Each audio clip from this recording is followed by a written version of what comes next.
नमस्कार दोस्तों, आज हम अर्धवार्षिक परीक्षा का हिंदी का एक पेपर देखेंगे जो आपके आने वाले एग्ज़ाम में बहुत मदद करेगा। तो चलते हैं पेपर की तरफ।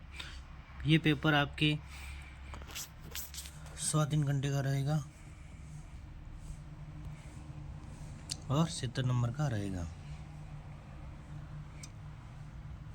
तो देखते हैं खंड में एक गद्यांश दे रखा है, उसको पढ़कर आपको उसका आंसर देने हैं।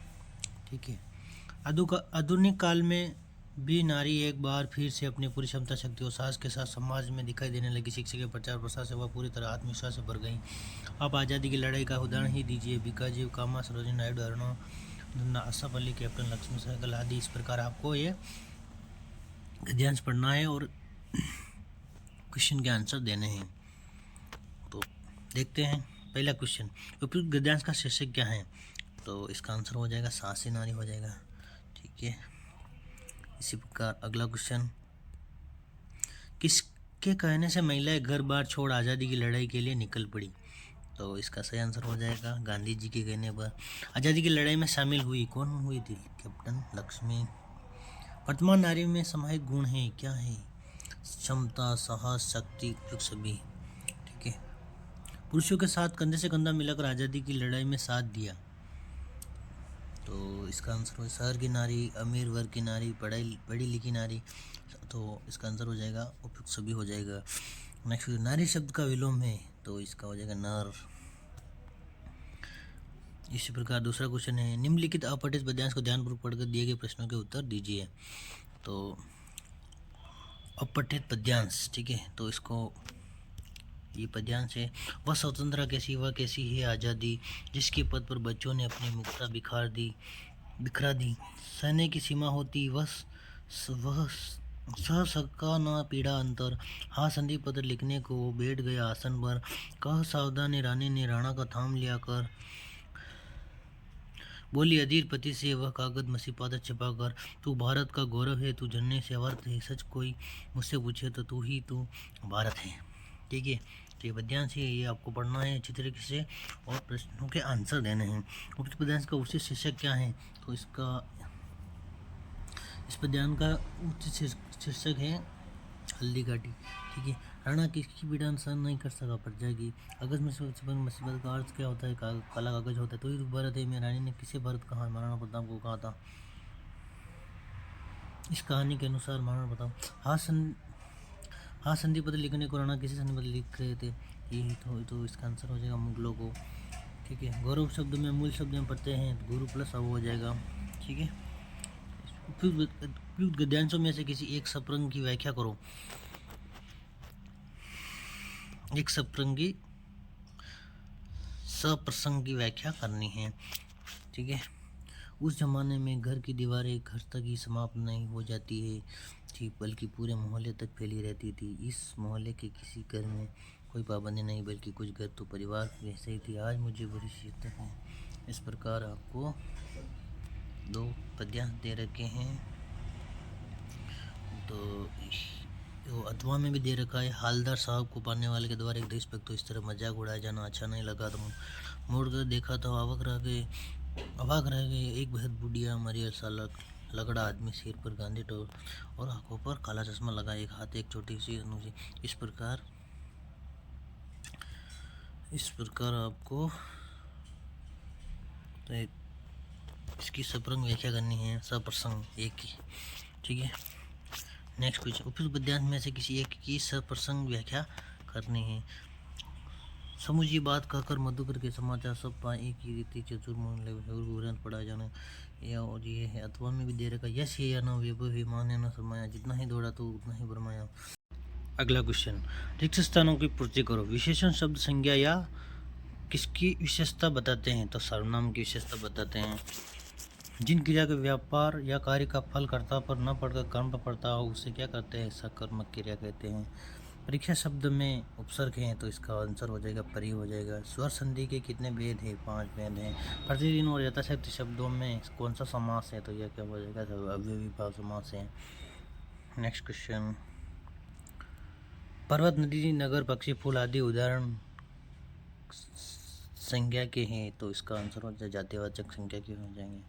ठीक है, नेक्स्ट क्वेश्चन, निम्नलिखित अति लघुरात्मक प्रश्नों का उत्तर लिखिए। श्री ब्रज दुल्हा की संज्ञा किससे प्रदान की गई है? तो ये इसमें कैसे प्रदान की गई है? तो कृष्ण के लिए होगी। उद्धव के व्यवहार की तुलना किस किस से की गई है? तो कमल के पत्ते से की है। बच्चे की मुस्कान और बड़े व्यक्ति की मुस्कान में क्या अंतर है? सरल बोली बच्चे की मुस्कान सरल बोली निष्काम होती है और बड़े व्यक्ति की कुटिल सोची समझी होती हैं।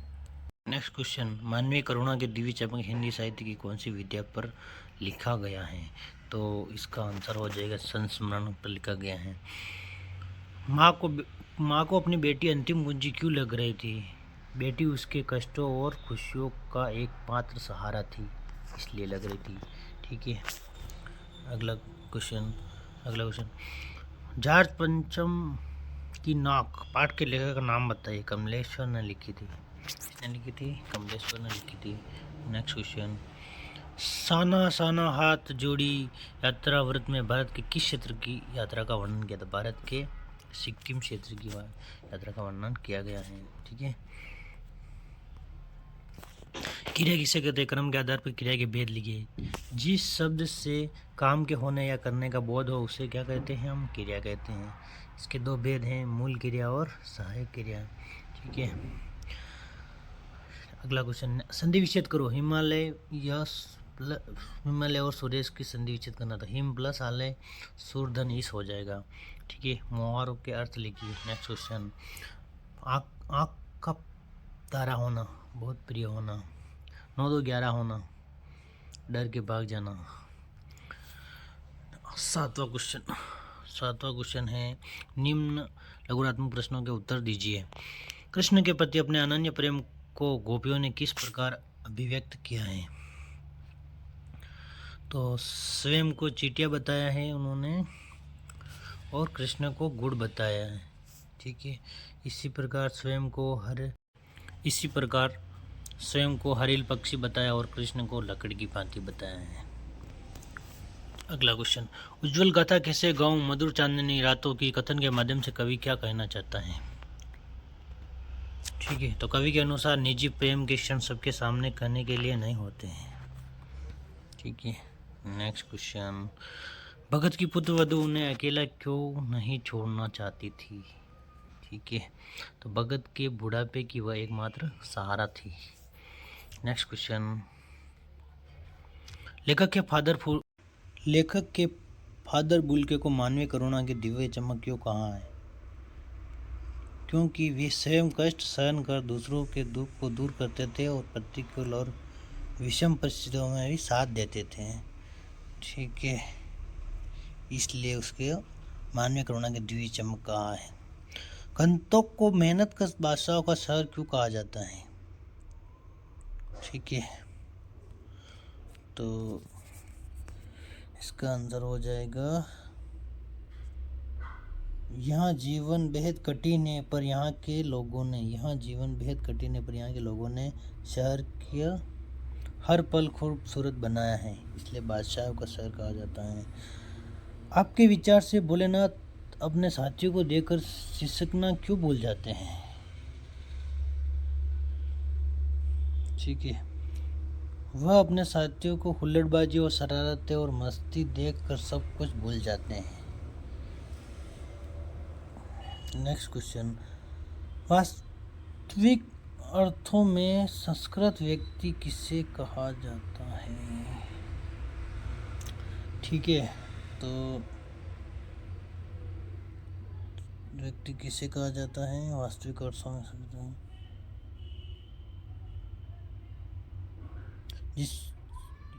जिसमें अपनी बुद्धि या योग्यता के बल पर कुछ नया करने की क्षमता हो उसे संस्कृत व्यक्ति कहा जाता है।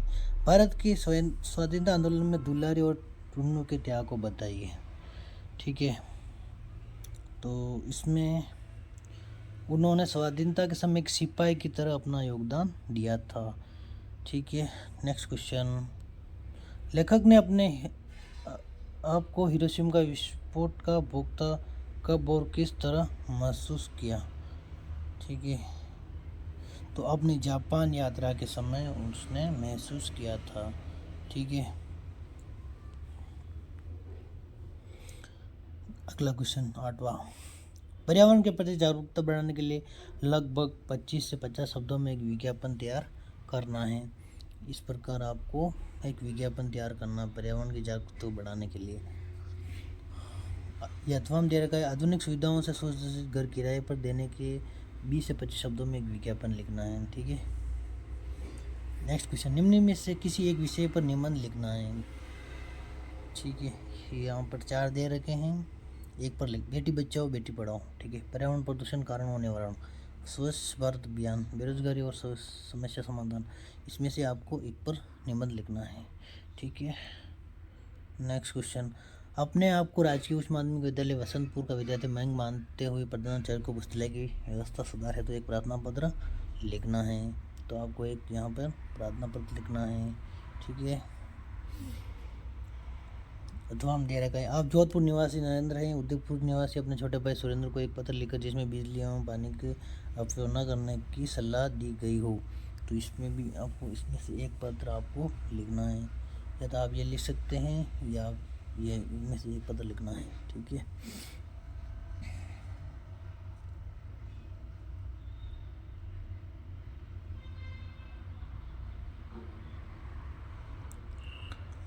नेक्स्ट क्वेश्चन, लखनवी अंदाज पाठ में लेखक ने किस विषय पर व्यंग किया है और क्यों किया है। जैसे शंकर प्रसाद राय नाम करेंगे तो सार लिखो। ठीक है, इस अथवा दे रखा है तो इसमें से आपको ये करना है, या तो ये करना है करना। नेक्स्ट क्वेश्चन, तुलसीदास का व्यक्तित्व में कर्तृत्व संक्षेप में लिखिए। महावीर प्रसाद द्विवेदी के व्यक्तित्व और कर्तृत्व संक्षेप में लिखिए। तो ये आपको पाठ अच्छी तरीके से पढ़ के जाना है और उसको अपने हिसाब से लिखना है। ठीक है, ये इस वीडियो को यही समाप्त करते हैं। जय हिंद जय भारत, अगले वीडियो मिलते हैं।